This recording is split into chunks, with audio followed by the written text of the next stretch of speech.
As concrete actions of the learner's performance based on the result of participation in a single school year. May I call again our school principal, Dr. Verola, for a brief discussion for the performance indicator. Performance indicator talks about kumusta ang dagan sa ato ang performance diri sa Tabonog. So I think kung saan na ako istoryahon na towards the open forum kay that will also lead us kung unsay atong angay trabahoon, unsay angay atong buhaton before ta mo proceed maka-consider kung unsay mga projects na itong gibuhatag. Depende na kung asa na ta, where are we now with Tabonog Central School. Kumusta ang Tabonog Central School? So unya na ako i-feel sa manini. Unya na ako i-discuss ninyo ang atong man sa Tabonog towards the end na, towards the open forum na. Kung sa'y angay na itong tabangan. So, puproceed sa next sir or ma'am, kasi may nudo. So, ako naman dire, ako na lang, or ikaw na lang ma'am. Sige. So, ako na lang tamong ihatag sa ato ang PDO to discuss to you unsa may basig dili mo aware ba nga naanay ni nga mga services kag ihanahatag sa DepEd. Basig atuo ra gyud na sige ra gyud na diri napitag tudlo human uli tudlo uli no naapoy ang DepEd nagunahuna sad sila para sa holistic nga development sa usa ka bata. So naatay mga different support services ang DepEd. Example na atong school-based feeding program ug uban pa. So para tagaan mo idea o unsa na ato ang mga support services nga angay ninyo ihangop, angay ninyo i-avail kay opportunities nga gihatag sa DepEd, ako tamong ihatag sa ato ang PDO or atong Project Development Officer, Ma'am Glory, and also sa ato ang Division Dentist, Dr. Dak. Thank you so much, Dr. Mirola. Maayong hapon kanatong tanan. Allow me to briefly introduce myself. I am Glory, the newly appointed Project Development Officer 1 of Tabonog Central School. Some of you might ask, no, so may function sa PDO1 sa skulahan. Diba, mag-ugin siya sa pagdungog ba? So the PDO1 is one of the newly created non-teaching item by the department to relieve teachers of their ancillary tasks in the school. So my function basically is to facilitate the implementation of various programs, projects, and activities initiated by the school or mandated by DepEd under the supervision of our school principal. So unsa man nga mga programa that the PDO will be handling. Number one, or the biggest project so far sa atong eskwelahan for the elementary is the SPFP, or the School-Based Feeding Program.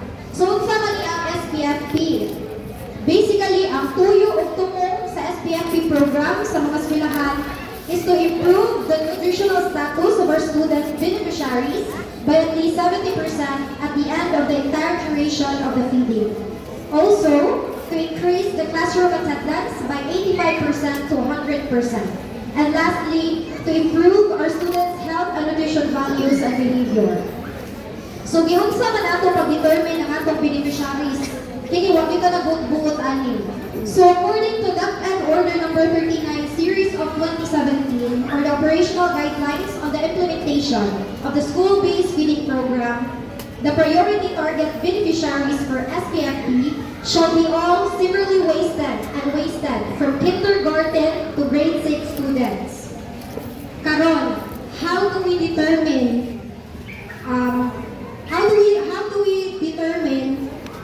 the severely wasted and wasted students?